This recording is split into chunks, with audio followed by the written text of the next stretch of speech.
twirwanaho ahubwo tugatera tumeze nk'amadubu afandewe ibyo byarabaye icyabaye n'ukutaruhari.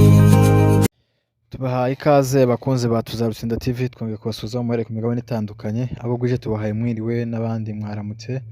Uyu munsi turi ku cyumweru, twizere ko mwagize amateraniro meza, twizere ko mumeze neza mwese aho muherereye ku migabane itandukanye. Tubifurije gukomeza kugira ibihe byiza. Rero uyu munsi nashatse ko tuganira ku makuru avugwa, ku makuru ahari, ku makuru twibonera n'amaso yacu ndetse duhabwa n'imbone zacu. Ni amakuru yizewe, amakuru y'ukuri. Mbe na mbere yuko tuyabagazaho turaza tubabwira ko akarere kiriwe tubaheza update yuko imuhira ibintu bimeze ko byiriwe, kuko nico twabemereye ko tubanza mbere yo kubabwira andi makuru tubanza tubabwira ko akarere kameze ko kifashe, kugira ngo dukomezanye n'andi makuru yacu dusesengurira hamwe mu bihari mu bivugwa. Akarere uyu munsi mutanze twabaye ko kabyutse neza, twabahaye ku makuru update ko kabyutse neza, nuko nubwo hari ibitero byavugwa yuko nyine byazamutse ntibirarasa, nyine biraca bizamuka biraca byikorakoranya.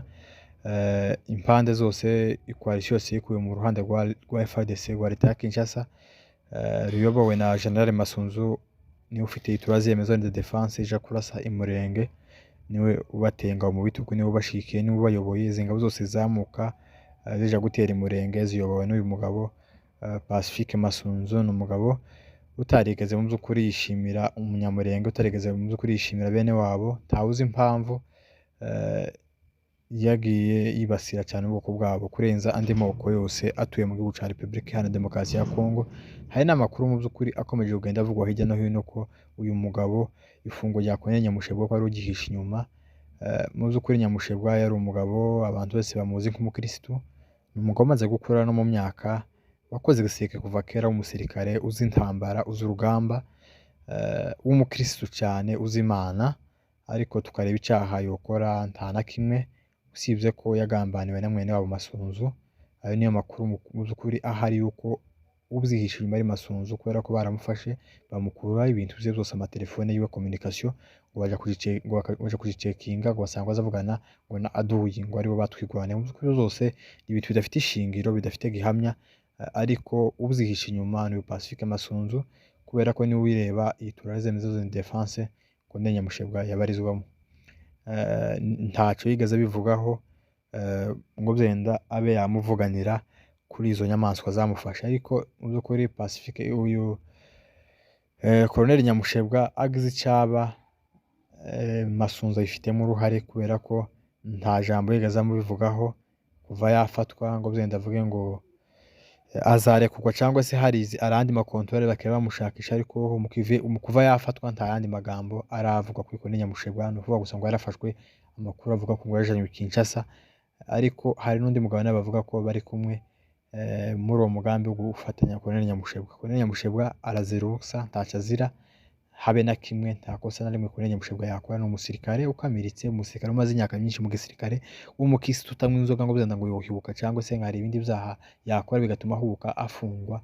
Ni umuntu w'umugabo uzi icyo gukora, ibyo byose bamufata n'ibyo bamushinja byose ni wa mugambi none w'abanyamurenge bari mu Kagara bihuje kugira ngo bakomeze bagwanye bene wabo, barimburisha bene wabo, babafungishe, babamarire mu mugozi. Ariko imigambi yose bakomeje, babiri bazapfa, abandi basigaye bazubaka igihugu, kandi igihugu kizatuka kizamera neza.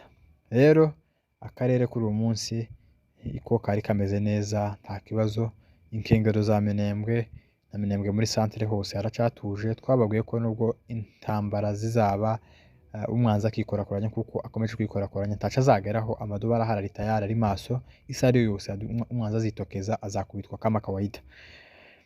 Andi makuru cyane cyane tujye dukora inkuru ni hejuru y'umugabo Sebakiana. Sebakiana yagiye amenyekana cyane mu gutuka FPR, mu gutuka u Rwanda, yikorera igihugu c'abandi, igihugu c'abaturanyi, yibereye muri Leta Zunze Ubumwe za Amerika.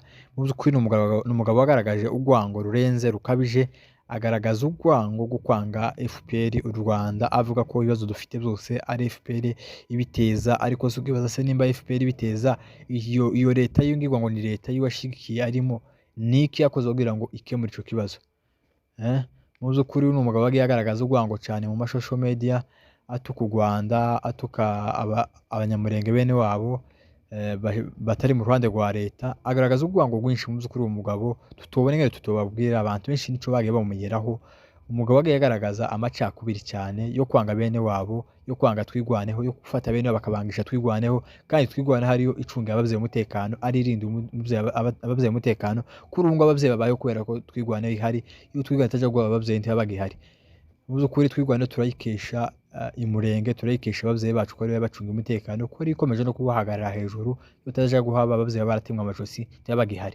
Ariko Munigantama akora ibishoboka byose iyo byakavaga kugira ngo yangishe twigwaneho abavyeyi, yiga akorera amapropaganda menshi ayinjiza abaturage abereka ko twigwaneho ikorana n'u Rwanda, twigwaneho ikorana na M23. Ibyo byose agenda abyinjiza mu baturage ariko abaturage ntibamwumvira. Rero kuri uyu munsi wa none akaba yirengeye kuri tere muri wa mugambi kugira ngo akomeze yangishe twigwaneho, ayangishe abavyeyi biwe, abavyeyi batwigwaneho ayangishe twigwaneho. Ni nko gufata umuvyeyi ukamwangisha umwana wiwe. Twigwana n'abana b'abavyeyi babo bari kumwe hariya haruguru umusozi miremire y'umurenge, ko baracungira abavyeyi babo umutekano, ariko tugatangara ingene umugabo akonkobotse ngo avuye muri Leta Zunze Ubumwe za Amerika ngo aje kwangisha abavyeyi abana babo, kandi abana babo aribo bacunze, aribo batumye babaho. Ubuzima bw'abavyeyi bacu tukesha twigwaneho n'amadubu. Rero uyu mugabo azamuka yazamukanye amakuru avuga ko yarenganye n'abasirikare 10 b'abanyamurenge baba muri FARDC, ndetse bamukubitiraho kampani y'abarundi, niyo yaje umuherekeje mu nzira yose. Barazamuka yahitiye kwijimbu mu bijombo, kwijimbu ku Muramza niyo yahitiye. Amaze kuhahitira yashakisha uburyo akoresha amanama, akoresha abaturage amanama muri wa mugambi no kwangisha twigwaneho, ayitesha agaciro, ayangisha abavyeyi cyangwa se ayangisha abaturage, abereka ko twigwaneho idashobotse, mu bene ibyo ngizo propaganda zidashobotse. Ariko abavyeyi ntibigaza zamwitaba mu by'ukuri hariya ku Muramza. Yagaragaje gukoresha amanama ndetse yitemwe Kabarundi ntigaza abana n'umwanya wo kugira ngo yobe yasohoka, ariko akanya yasohokaga ari kumwe n'abo basirikare b'abarundi ari bamucunze ari umugadinze. Agaragara gukoresha nk'amanama, ariko abavyeyi ntibamwitaba ntibamwumvira kubera ko barasanzwe bamuzi ko ari umusazi yasaze, ngo ni Muniga bipfura. Umuntu w'umugabo yo kwitwa Muniga bipfura akaja kubwira abagabo ngo baramwitaba, ntawo mwitaba, muzi ko ntawo wigeze mwitaba. Ivyo byagerageje gukoresha amanama ashakisha uburyo yakoresha abaturage amanama, ariko ntivyamushobokera, mu by'ukuri ntivyamukundira, ntabamwitavye, ntawe no mwitaba, kuko abantu bose baramuzi, ubugome bwiwe barabuzi.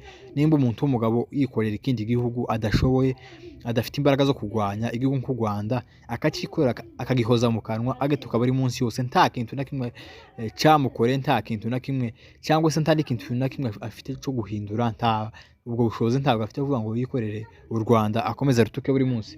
Ariko mu by'ukuri ibyo byose ntibiga zamwitaba. Rero amakuru dufite nuko uyu munsi yerekeje za Bijombo hariya ku Muramza, yamaze kubera ko bitagikunze, abona ko abo yashakisha kuvugisha bose atabamwitaba, abo yakinjijemo izo propaganda zo kwangisha twigwana ntibamwitaba, ntibamwemera. Uyu munsi yerekeje mu kandi gace ka Bijombo, aho naho hariho y'abarundi ya FARDC.